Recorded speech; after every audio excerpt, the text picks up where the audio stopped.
Well 4 matches 4 losses. मतलब ये तो बिल्कुल भी एक्सपेक्ट नहीं किया था इस पर्टिकुलर टूर के साथ। और बीइंग वेरी ऑनेस्ट आज बिल्कुल मूड नहीं था वीडियो बनाने का। मतलब yes obviously I was occupied, लेकिन उसके बावजूद जिस तरह की परफॉर्मेंसेज आई और इस सीरीज से बहुत सारी एक्सपेक्टेशन थी यार। अचानक से जिस तरह से डाउनफॉल आया है, I have not expected this. मतलब इसका इंच भी अगर कोई मुझसे कहता ना कि यार व्हाट इफ नेपाल 4 में 4 आ जाए, और मैं साफ कहता कि यार इम्पॉसिबल है, मतलब हो ही नहीं सकता after such a good tour. इससे मुझे ना 2-3 चीज़ें याद आती हैं जो काफ़ी आप लोगों को भी रिलेटेबल लगेगी। जैसे इफ़ यू रिमेंबर, जब इस बारे में काफ़ी बार बात कर चुका हूँ, जब स्टुअर्ट लॉ आए थे उन्होंने T20 वर्ल्ड कप को लेकर के काफ़ी क्लियर मैसेज दिया था कि भाई मेरा फोकस T20 वर्ल्ड कप है। और नेपाल ने T20 वर्ल्ड कप क्वालिफाई कर लिया। जब आप वेस्ट इंडीज सीरीज के लिए आए थे काफ़ी क्लियर फोकस था कि भाई हराना है। इट फील्स लाइक कि वो क्लियर फोकस, शायद वो इम्पोर्टेंस ओडीआई को नहीं मिली है अभी तक। वो जो पैटर्न आपने फॉलो किया है वो सारा पैटर्न ऐसा लगता है T20 की तरफ फोकस्ड रहा है। और अब इट्स हाई टाइम जहाँ पर Nepal has to make planning based on this particular format अगर आपको सर्वाइव करना है तो। क्योंकि भाई T20 तक नहीं रहना, T20 तक क्रिकेट नहीं है। आई नो कि T20 काफ़ी आगे जा चुका है, बट ये पर्टिकुलर फॉर्मेट अगर आपको इसका स्टेटस ही नहीं मिलेगा तो फिर व्हाट्स द होल पॉइंट। मतलब फिर तो फिर मैं बता रहा हूँ, मैं आपको लिख के दे रहा हूँ ये बात, अगर ये कंडीशन रही ओडीआईज में, देन ये जो आपको फैंस दिख रहे हैं ना, ये नहीं दिखेंगे। आई नो बहुत सारे लोग ये कहेंगे कि अपनी टीम है, हम सपोर्ट करेंगे, नेशनल टीम है, सब कुछ होगा। बट जब आपकी बैक टू बैक डिसअपॉइंटमेंट आनी शुरू हो जाएगी ना, एक पॉइंट आएगा जब नेपाल का मैच होने वाला होगा और आप बोलोगे छोड़ो ना यार, ओडिया ये नहीं जा रहे देखने, T20 देखने चलेंगे। इससे इंटरेस्ट खत्म हो जाएगा, तो जो आपके पास एक स्ट्रेंथ है ना वो खत्म हो जाएगी। खैर, अगर आप प्लेयर्स की बात करते हो यार, आप देखो कुछ प्लेयर्स ऐसे हैं जो जिनको स्टार्ट मिल रहा है जो कन्वर्ट नहीं कर पा रहे हैं। कुछ प्लेयर ऐसे हैं जो लगातार स्ट्रगल कर रहे हैं। अब देखो, आज कुशल मल्ला ने रन्स किए, ठीक है, माना कि हाफ सेंचुरी नहीं हुई, बट ठीक आज उन्होंने रन्स किए। लास्ट में उनका प्लान था कि हट करके मारने के चक्कर में वो आउट जरूर हो गए। उनका प्लान था कि लास्ट ओवर में एक आध बाउंड्री मार के कंप्लीट कर लेंगे। But what is the guarantee कि जब अगले मैच में वो खेलने आएंगे तब रन्स बनाएंगे। और ये जो गारंटी है ये किसी प्लेयर के साथ नहीं है, ये सबसे बड़ा प्रॉब्लम है नेपाल को इस टाइम पर। जो फर्स्ट चीज़ करनी है वो ओडीआई स्ट्रक्चर टीम्स के साथ बनाना है। अपनी जो 11 है, इनफैक्ट अपना जो कैलेंडर है उसमें आपको एट एनी कॉस्ट लंबे फॉर्मेट वाले गेम्स डालने पड़ेंगे, वरना ये स्ट्रगल कंटिन्यू रहेगा। यस, हमने काफ़ी अच्छी सीरीज़ देखी स्कॉटलैंड में, उस वजह से हमारी एक्सपेक्टेशन बढ़ी थी। और उसके बाद लगातार आप सोचो ना यार, लगातार अच्छा खेलने के बाद अचानक से ऐसा क्या होता है कि आप शिफ्ट करते हो अपने आप को शॉर्टर फॉर्मेट से बड़े फॉर्मेट में, और सारे प्लेयर फ्लॉप हो जाते हैं। ललित को विकेट नहीं मिल रहा है, कुशल बुटेल बैटिंग से स्ट्रगल कर रहे हैं, बॉलिंग से स्ट्रगल कर रहे हैं, आपका कोई एक प्लेयर नहीं है जो कंसिस्टेंट परफॉर्म कर रहा है। आसिफ आ रहे हैं, शुरुआत कर रहे हैं, बट कुछ ऐसा हो रहा है हर मैच में कि वो कहीं पर फंबल होकर आउट जा रहे हैं। मतलब मैं ये नहीं कहूँगा कि वो आउट ऑफ फॉर्म चल रहे हैं, बट वो कन्वर्ट भी नहीं कर पा रहे, वो बड़ा कुछ नहीं दे पा रहे हैं टीम को। और अगर आप उनके बारे में डिस्कशन करते हो तो जाहिर सी बात है लोग दूसरों का नाम लेते हैं कि भाई और किसी दूसरे का, जैसे आरिफ का नाम ले लिया या फिर बिमसरकी का नाम ले लिया कि भाई उन्होंने क्या किया, फोर्टीज़ फोर्टीज़ किसी इनिंग में आ गए, किसी इनिंग में स्ट्रगल करके चले गए, किसी इनिंग में थोड़ी देर रुके तो उसको कन्वर्ट नहीं कर पाए। तो ऐसी जो इनिंग्स लगातार आ रही है, ये आपको ओडीआई में नहीं बचा पाएगी। आज का मैच ऐसा था, एक्सपेक्टेशन थी कि भाई यूएई की तरफ से डेब्यूटेंट्स खेल रहे हैं, उनकी तरफ से डेब्यूटेंट्स खेल खेल के अच्छा रन कर रहे हैं। और आप आई नो कि इसमें से बहुत सारे लोग होंगे जो ये कहेंगे कि इंडिया से आ रहे हैं, इंडिया के डोमेस्टिक प्लेयर्स हैं। तो अगर आप यही एक्सक्यूज़ बनाते रहोगे तो फिर ज़िंदगी भर एक्सक्यूज़ चलता रहेगा। बिकॉज इन टीमों में ये प्लेयर्स आएंगे, आते रहेंगे, आपको ही अपना स्टैंडर्ड ऊपर करना पड़ेगा, वरना फिर मुझे बहुत अच्छे से याद है T20 वर्ल्ड कप में जब टीम ने क्वालिफाई किया था तो बहुत सारे फैंस थे जिनका एक कहना था कि बस ना इंडिया को हरा देना, जाकर के वहाँ जब पहुँचना बस इंडिया को हरा देना। और उस टाइम मैंने यही जवाब दिया था कि भाई इतना छोटा टारगेट क्यों रख रहे हो, एक टीम का पर्टिकुलर टारगेट क्यों रख रहे हो, टारगेट रखना तो ऐसा रखो ना कि भाई वर्ल्ड कप जीतना है।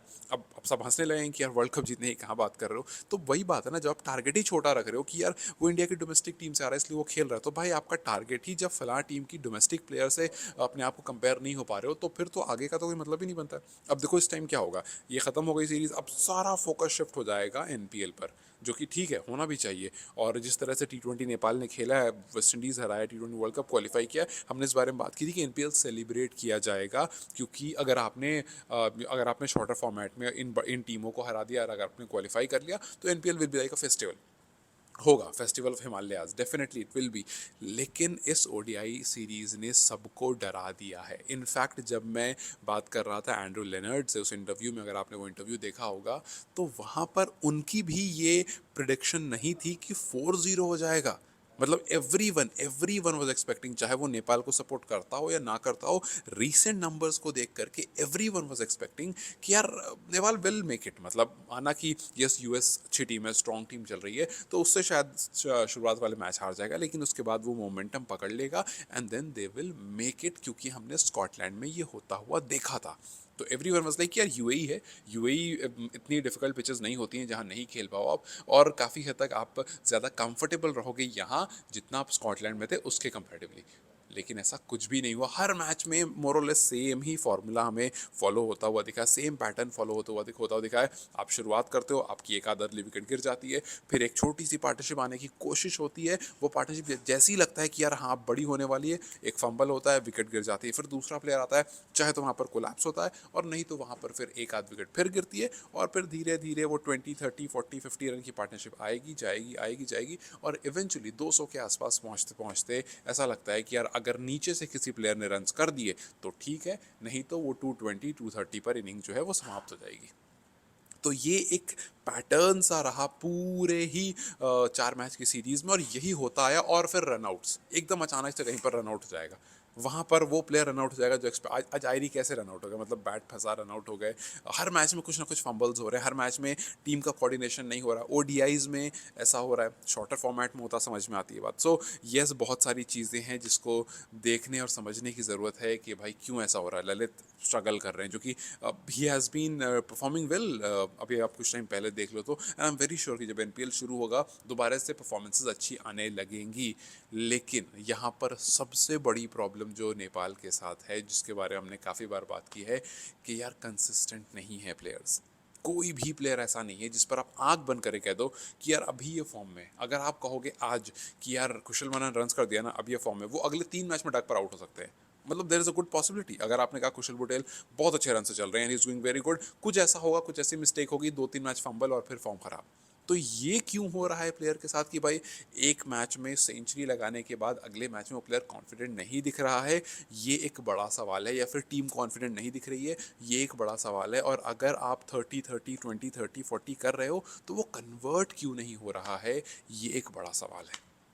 और इसके लिए स्टुअर्ट लॉ को कुछ करना पड़ेगा, बिकॉज आपने टी20 में किया, आपको तारीफ़ें मिली, अगर ओडीआई में नहीं कर पाओगे तो तारीफ़ें नहीं मिलेंगी, सवाल होंगे। बिकॉज मैंने आपसे काफ़ी बार कहा है कि उनमें से मैं बिल्कुल भी नहीं हूँ जो एक तरफ से तारीफ़ करेगा तो जब ख़राब हालात भी रहेंगी तब भी ये कहेगा इट्स ओके, टीम है, होता है कभी कभी। नहीं, ये ठीक है, ये आप एक्सक्यूजेस दे देना कि फ़ाइन, लेकिन कभी कभी हो तब देना एक्सक्यूज़ जब एक पैटर्न फॉलो हो रहा हो। इसका मतलब है कुछ गलतियां टीम कर रही हैं जिसको सुधारने की ज़रूरत है, और अगर कोचेज़ ने इस पर ध्यान रखा तो अच्छी बात है, नहीं तो फिर ये फंबल इतना बड़ा होगा कि ओडीआई स्टेटस के लेने के देने पड़ जाएंगे। ओडीआई स्टेटस पर बात इस पॉइंट पर पहुंच जाएगी that Nepal might even lose it. और हर बार आप एक स्ट्रीक में मैचेस नहीं जीतोगे, हर बार वो नहीं होगा जब आप लगातार एकदम 13 में से 12 मैच जीत करके, 12 में से 11 मैच जीत करके आगे निकल जाओगे। वो कभी कभी होने वाली चीज़ें होती हैं, और वैसी स्ट्रीक बड़ी बड़ी टीम मेंटेन नहीं कर पाती। ऑस्ट्रेलिया जैसी टीम हो गई, इंडिया जैसी टीम हो गई, इंग्लैंड जैसी टीम हो गई, वैसी वैसी टीम भी हर बार 12, 13, 15 मैच की स्ट्रीक मेंटेन नहीं कर पाती हैं। तो यस, नेपाल तो ही बहुत नीचे उस हिसाब से। सो बार बार आकर के वो चीज़ की अगर इंतज़ार आप कर रहे हो कि भाई जो काम पिछले कोच की लीडरशिप में हो गया था वो काम इस कोच की लीडरशिप में भी हो जाएगा, it's not possible. May be it's possible, but it's not something जो जिस पर आप ठप्पा लगा सकते हो कि कंफर्मेशन कह सकते हो कि होगा ही होगा। खैर, जाहिर सी बात है, अब चीज़ें एनपीएल की तरफ शिफ्ट होने वाली है, प्लेयर्स बड़े बड़े अनाउंस हो चुके हैं, और कुछ प्लेयर्स आएंगे और कुछ अनाउंसमेंट होने वाली है, और फिर उसके बाद सारा माहौल जो है वो नेपाल प्रीमियर लीग की तरफ शिफ्ट हो जाएगा।